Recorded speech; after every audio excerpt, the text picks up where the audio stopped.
Dari dokumen tentang kepemilikan perusahaan di Departemen Hukum dan HAM, putra sulung Presiden Joko Widodo, Gibran Rakabuming Raka, pernah tercatat sebagai pemegang saham dan komisaris PT Rakabu Sejahtera, yang saat ini telah digantikan adiknya, Kaesang Pangarep. Namun saham perusahaan mebel ini tidak hanya dimiliki keluarga Jokowi. Juga ada saham PT Toba Sejahtera milik keluarga Luhut Binsar Panjaitan. Grup Toba Sejahtera sendiri adalah induk perusahaan PT Toba Bara yang memiliki tambang batu bara dan PLTU dan baru saja membeli saham Sandiaga Uno di PLTU Paiton, Jawa Timur. Tapi apa kepentingan perusahaan induk seperti Toba Sejahtera dengan sebuah perusahaan mebel asal Solo? Dalam dokumen perusahaan, bidang usaha PT Rakabu Sejahtera sesungguhnya tidak hanya mebel, namun juga meliputi pembangunan atau konstruksi, pembebasan lahan, real estate, properti, pengerjaan beton, instalasi mesin, jaringan telekomunikasi, multimedia, hingga reklame dan periklanan, bahkan pengembangan wilayah transmigrasi. Mebel dan furniture hanya salah satu dari bidang usaha terkait kehutanan. PT Rakabu Sejahtera juga bergerak di bidang industri pengolahan kayu, pengangkutan, hingga industri kebutuhan rumah tangga seperti sabun, sampo, pasta gigi, atau tisu yang semua terkait dengan produk turunan kelapa sawit atau kayu. Dengan cakupan bidang usaha sebanyak itu, modal awal perusahaan yang berdiri pada 2009 ini adalah 31 miliar rupiah.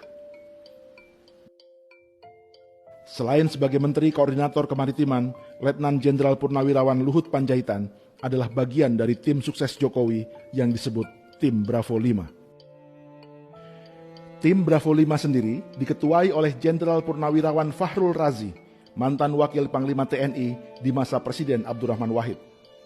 Fahrul Razi juga menjabat komisaris di induk perusahaan PT Toba Sejahtera, selain di perusahaan tambang pemerintah PT Antam.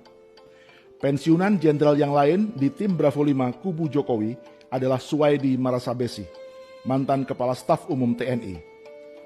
Ia tercatat sebagai komisaris PT Kutai Energi yang menambang batu bara di Kutai Kartanegara, Kalimantan Timur. PT Kutai Energi adalah anak perusahaan PT Toba Sejahtera yang sahamnya dimiliki keluarga Luhut Panjaitan. Tanpa melihat afiliasi politik, inilah sebagian jenderal TNI dan Polri yang jejaknya sedang dan pernah berada di perusahaan tambang batu bara.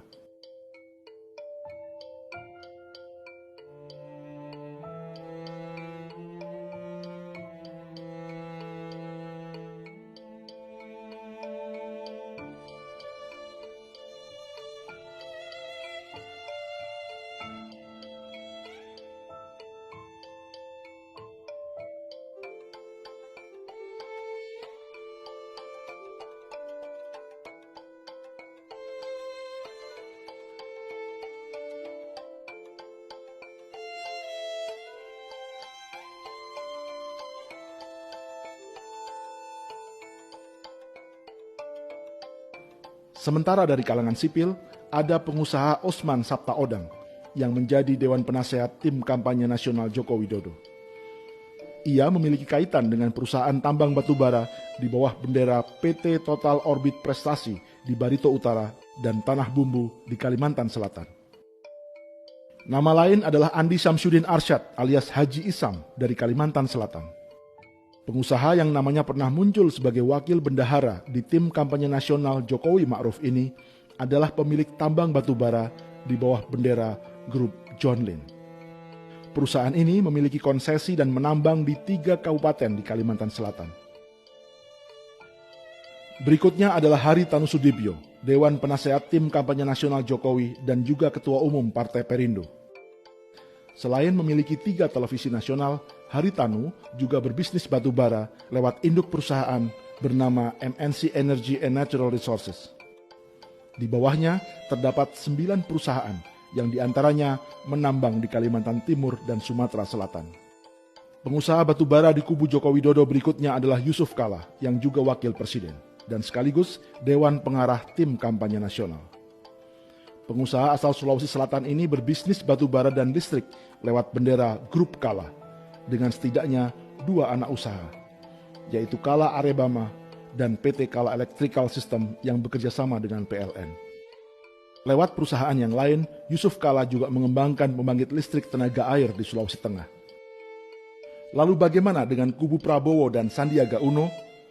Prabowo Subianto tercatat sebagai pemilik Nusantara Energy Resources yang menaungi 17 anak perusahaan. Adapun Sandiaga Uno adalah pemegang saham Grup Saratoga yang juga pernah menjadi Direktur Tambang Batubara PT Multi Harapan Utama di Kutai Kartanegara. Lubang tambang perusahaan ini ikut menelan korban jiwa. Jejak Sandiaga Uno juga muncul di PT Adaro Energy yang merupakan tambang batubara terbesar di Indonesia saat ini, yang juga memiliki saham di proyek PLTU Batang, Jawa Tengah. Kubu Prabowo Sandi memiliki tim sukses yang disebut Badan Pemenangan Nasional atau BPN, di mana Direktur Komunikasi dan Media dijabat oleh adiknya sendiri, Hasyim Joyo Hadikusumo. Hasyim adalah pemegang saham PT Batu Hitam Perkasa yang memiliki PLTU di Paiton, Jawa Timur, sebelum dijual kepada PT Saratoga Investama milik Sandiaga Uno, dan oleh Sandiaga Uno akhirnya dijual kembali kepada PT Toba Bara Energi milik Luhut Panjaitan.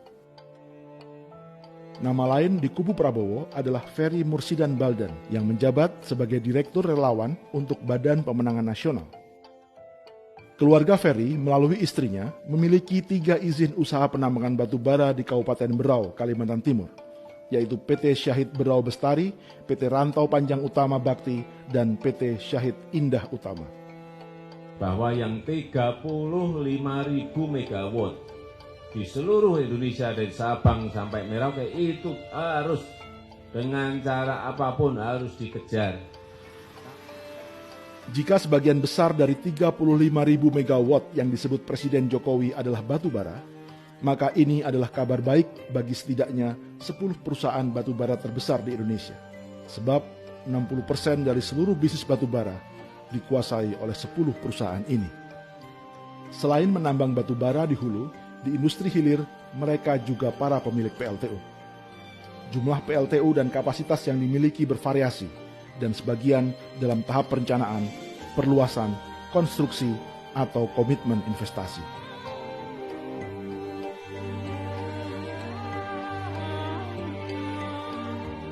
Sebagian besar mereka memang tercatat di Bursa Efek Indonesia. Bahkan juga tercatat sebagai perusahaan bersaham syariah seperti Adaro Energy, Bayan Resources, Harum Energy, Indika Energy, Indo Tambang Raya Megah, Bukit Asam, hingga Toba Bara Sejahtera. Saham syariah adalah saham yang dianggap tidak bertentangan dengan prinsip-prinsip syariah di pasar modal. Lembaga yang menentukan perusahaan-perusahaan tambang berstatus syariah ini adalah Dewan Syariah Nasional yang dibentuk oleh Majelis Ulama Indonesia atau MUI. Lantas siapa yang memimpin Dewan Syariah Nasional MUI? Calon Wakil Presiden Ma'ruf Amin yang juga Ketua MUI. Ma'ruf juga tercatat sebagai Dewan Pengawas Syariah di sejumlah bank seperti Bank Syariah Mandiri, BNI Syariah, Bank Mega Syariah, dan Bank Muamalat. Itu belum termasuk Dewan Pengawas Syariah di 3 perusahaan asuransi, Mega Insurance, Bringin Life, dan BNI Life Insurance.